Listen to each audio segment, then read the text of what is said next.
Près de 40% des élèves de 11 ans disent avoir subi des actes d'harcèlement à l'école au moins une fois, et presque autant avouent avoir harcelé d'autres jeunes dans le cadre scolaire.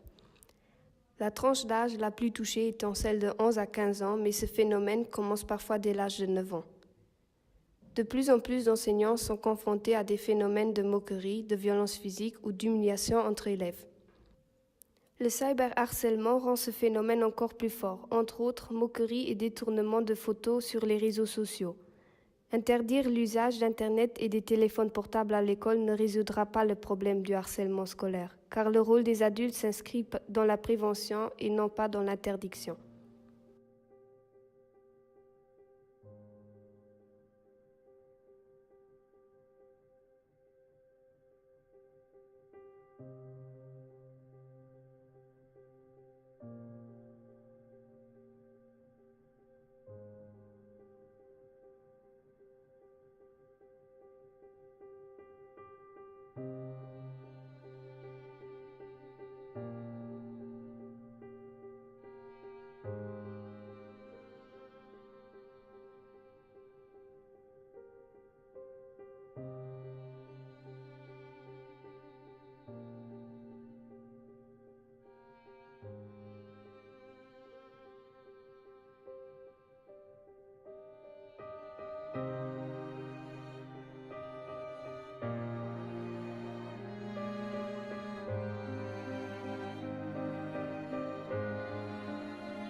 Le harcèlement scolaire n'est jamais acceptable. Un enfant ne peut pas se construire sur la violence et l'agressivité. Il n'y a pas de raison précise lorsqu'un élève se fait harceler. Il sera toujours trop ou pas assez par rapport au reste de la classe. Au Grand-Duché du Luxembourg, il n'existe pas de loi spécifique pour combattre le harcèlement scolaire et cyberharcèlement.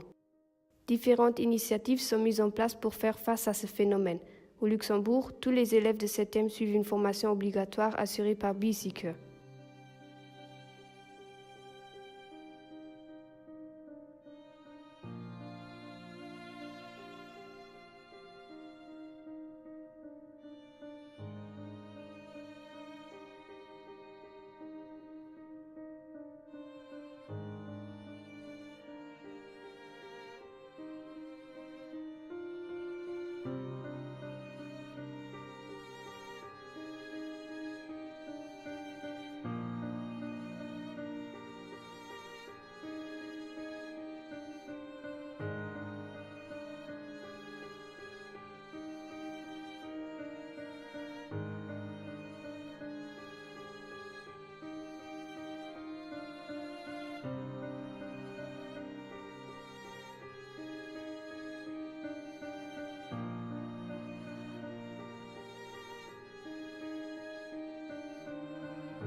Lorsqu'un enfant est victime de harcèlement, un psychologue est à sa disposition pour réparer l'estime de soi et cela nécessite plusieurs mois de suivi. Il faut donner des outils aux parents, aux enfants et aux enseignants pour faire face à cette violence. La sensibilisation est à nos yeux le moyen le plus efficace. Tout changement brusque dans le comportement d'un enfant harcelé doit être une alerte pour les parents. Les conséquences mentales et physiques sur la victime sont légion. Perte de l'estime de soi, difficultés de concentration à l'école, maladies psychosomatiques. Comment prévenir et mettre un terme à une situation de violence scolaire ? Tout le monde se doit d'intervenir dans une situation de harcèlement, sinon le processus ne s'arrêtera jamais. Agis.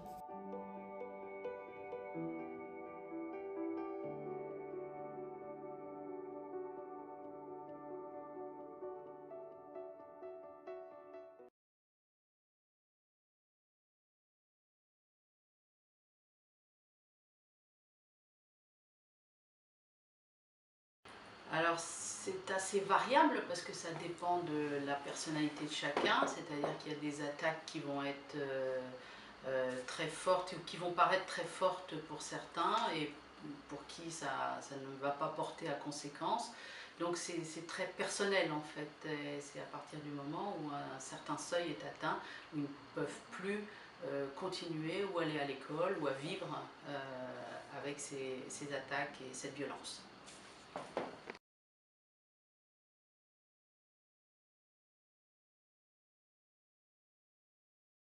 Non, en général, ils viennent avec chez les parents qui amènent les enfants, en général les victimes, puisque j'ai jamais eu de parents qui soient venus dans mon bureau en me disant je suis harceleur. Donc voilà, j'ai plutôt des parents qui viennent, ou sur recommandation éventuellement des médecins ou des écoles, pour essayer de travailler avec les victimes.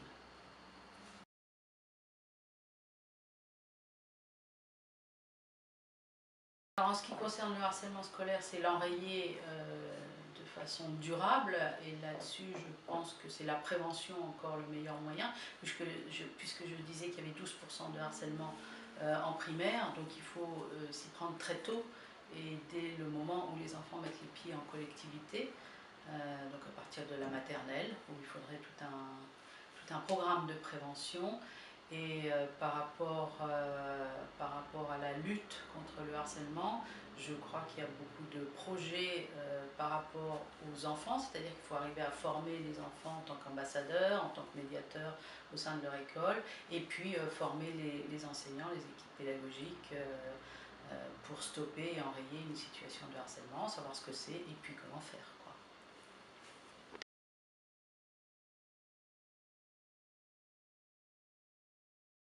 Par rapport au harcèlement scolaire, il y a beaucoup de jeunes, de petits du primaire, puisqu'il y a 12% de harcèlement en primaire et 10% en secondaire. Donc il y a beaucoup d'enfants jeunes, relativement jeunes, avant d'entrer au lycée, et quelques ados, effectivement, qui sont victimes plutôt de cyberharcèlement et de cyberattaques.